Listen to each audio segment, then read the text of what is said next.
ಇದೆಲ್ಲದರ ನಂತರ ಈಗ ರಾಜ್ಯದ 25ನೇ ಮುಖ್ಯಮಂತ್ರಿಯಾಗಿ ಪ್ರಮಾಣ ವಚನ ಸ್ವೀಕಾರ ಮಾಡಿರುವಂಥ ಡಿ ಕೆ ಶಿವಕುಮಾರ್ ಈಗ ಡಾಕ್ಟರ್ ಜಿ ಪರಮೇಶ್ವರ್ ಪ್ರಮಾಣ ವಚನ ಸ್ವೀಕಾರ ಮಾಡ್ತಾ ಇದ್ದಾರೆ. ಜಿ ಪರಮೇಶ್ವರ ಎಂಬ ಹೆಸರಿನ ನಾನು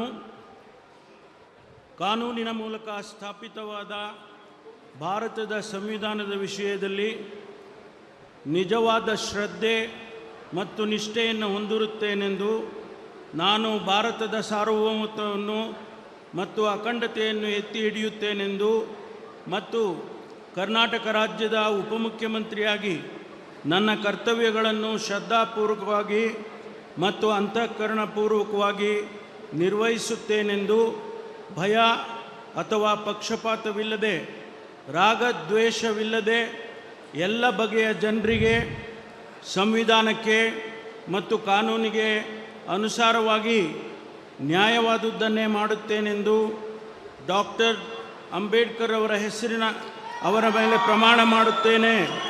ಶ್ರದ್ಧಾಪೂರ್ವಕವಾಗಿ ಪ್ರತಿಜ್ಞೆ ಮಾಡುತ್ತೇನೆ.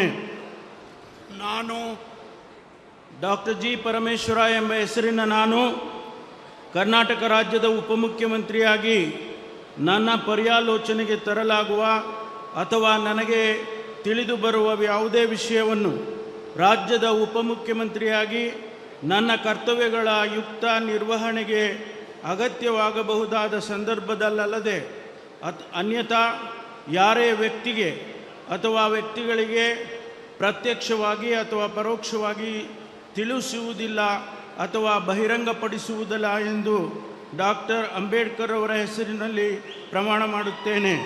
ಶ್ರದ್ಧಾಪೂರ್ವಕವಾಗಿ ಪ್ರತಿಜ್ಞೆ ಮಾಡುತ್ತೇನೆ. ಧನ್ಯವಾದಗಳು ಸರ್. ಮಾನ್ಯ ಉಪಮುಖ್ಯಮಂತ್ರಿಗಳು ಈಗ ಪ್ರಮಾಣ ವಚನ ಸಹಿಯನ್ನು ಮಾಡಲಿದ್ದಾರೆ.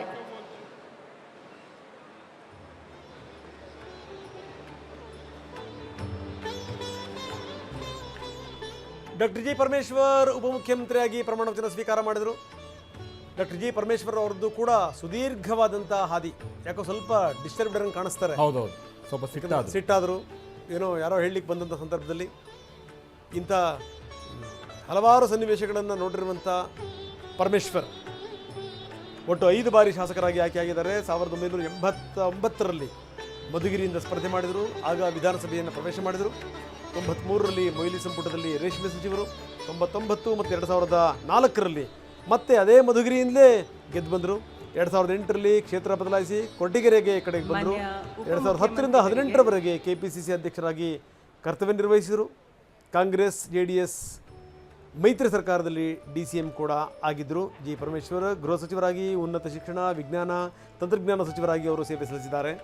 ಸಿದ್ದು ಸಂಪುಟದಲ್ಲಿ ಗೃಹ ಸಚಿವರಾಗಿ ಪರಮೇಶ್ವರ್ ಕೆಲಸ ಮಾಡಿದರು. ಈ ಬಾರಿ ಅವರಿಗೆ ಯಾವ ಖಾತೆ ಸಿಗುತ್ತೆ ನೋಡಬೇಕು. ಬೆಂಗಳೂರು ಅಭಿವೃದ್ಧಿ ಸಚಿವರಾಗಿನೂ ಕೂಡ ಸಮ್ಮಿಶ್ರ ಸರ್ಕಾರ ಸಂದರ್ಭದಲ್ಲಿ ಕೆಲಸ ಮಾಡಿದ್ದಾರೆ.